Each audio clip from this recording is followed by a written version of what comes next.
All right, so I was just going over this idea of radicals and these different visions about how to move forward at the end of the Civil War. So let me actually just move on to the next slide. Um, President Lincoln himself leaned towards the plans of moderates and conservatives. And now, remember, we're talking about moderate and conservatives. Uh, in a very specific case during this time. Okay, so if you recall, I mean, this was what was interesting about that Karl Marx article that I recommended that you read in that link.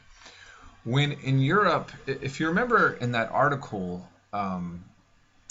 many Europeans were saying, "Oh, the Civil War is not about slavery.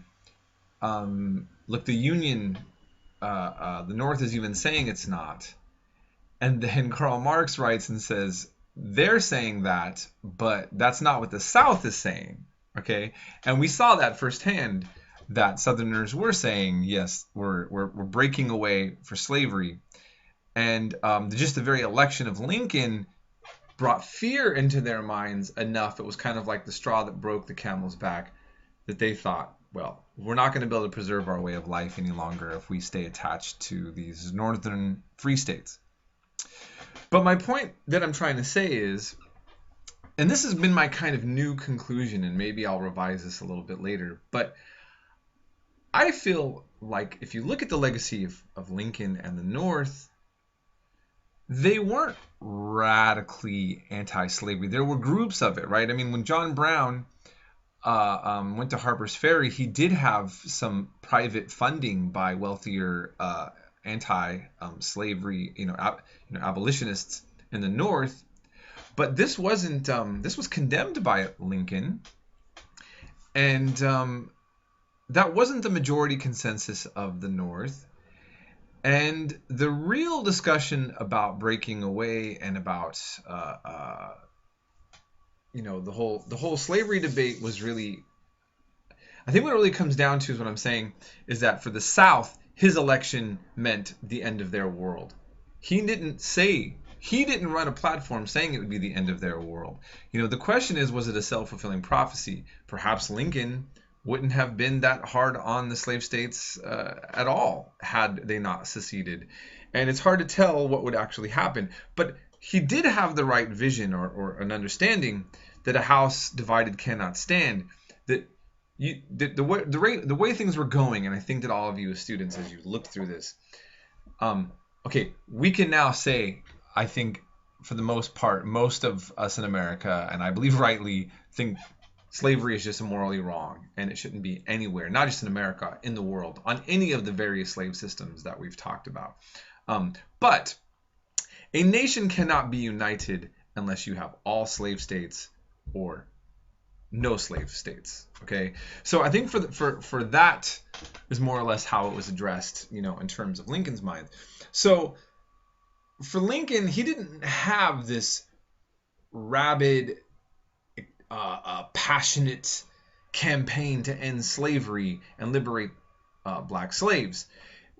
What I think it became apparent, as we saw in the middle of the Civil War, is that freeing the slaves and actually officially ending slavery was the only way to make sense to move forward by reintegrating a conquered South and reintegrating them back into the Union.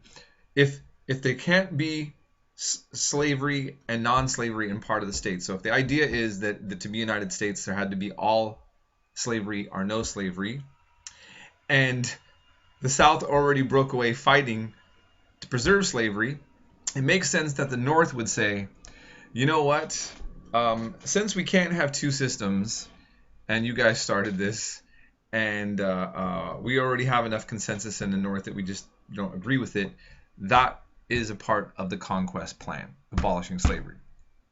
Now, that wasn't a plan to create this major rehabilitation program for the black community that would be quote unquote liberated, okay? Except in the minds of some. And so Lincoln, with the moderates and conservatives, were basically really mostly concerned about keeping that union, putting the union back together. Okay, and he basically, I mean, it's really almost mind-boggling to me. It still is the leniency in which Lincoln and many of these moderates and conservatives had regarding Southern leadership. Okay, so he basically thought that high officials, they must pledge loyalty and eliminate slavery, and he only was going to require 10% of them to vote in favor of loyalty for the state and to be reintegrated, and then to just bring the state right back in. Okay, I mean, it's really a slap on the wrist to the leadership that did this war. Now, for many in the North, not even just based on the fact that he's taking it light on the people who were slaving black people, but you can imagine that many Northern soldiers who fought in the war and lost loved ones would also be angry at the kind of light-handedness towards the South.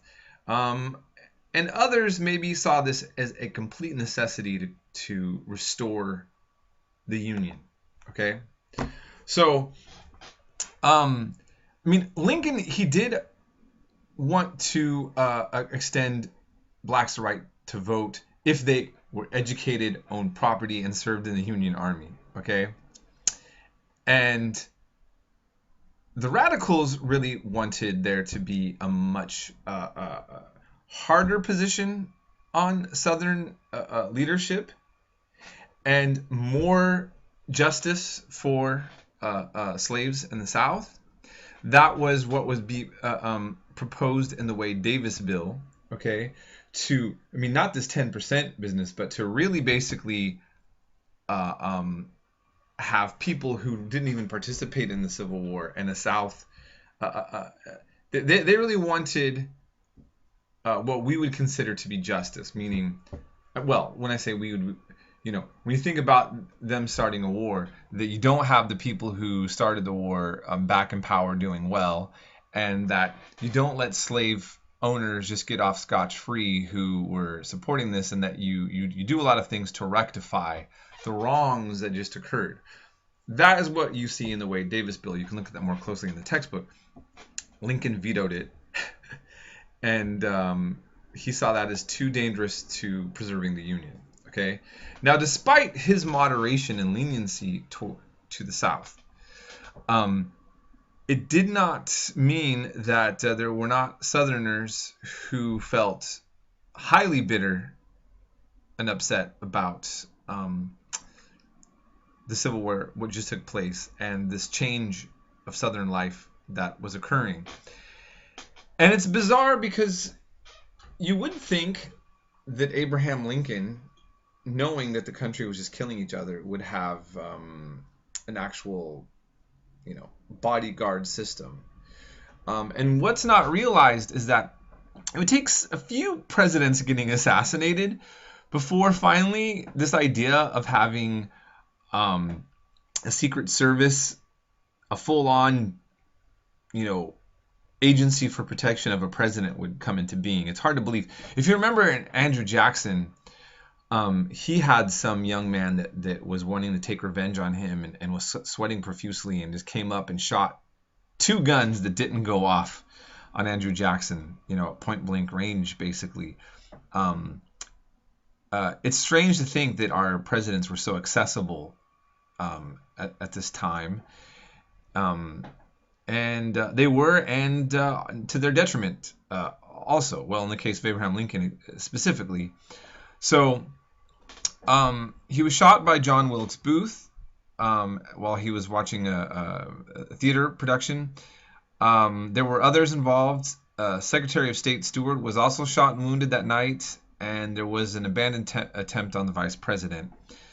A military tribunal was set up. 8 were convicted and 4 were sent to the gallows. But this event, it's hard to tell, and we'll never know Did this assassination of Lincoln help the South get more of what they want? Did it buy them time? Did it get rid of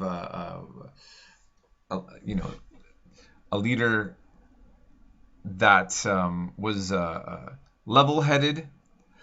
Or, you know, instead of a push to the radicals, we end up getting the Vice President Johnson, which you'll see, and it seems to have went more in favor of what the South would want in a losing position. It definitely did not bolster up the position of the radicals. I will go into more detail with this in the next lecture.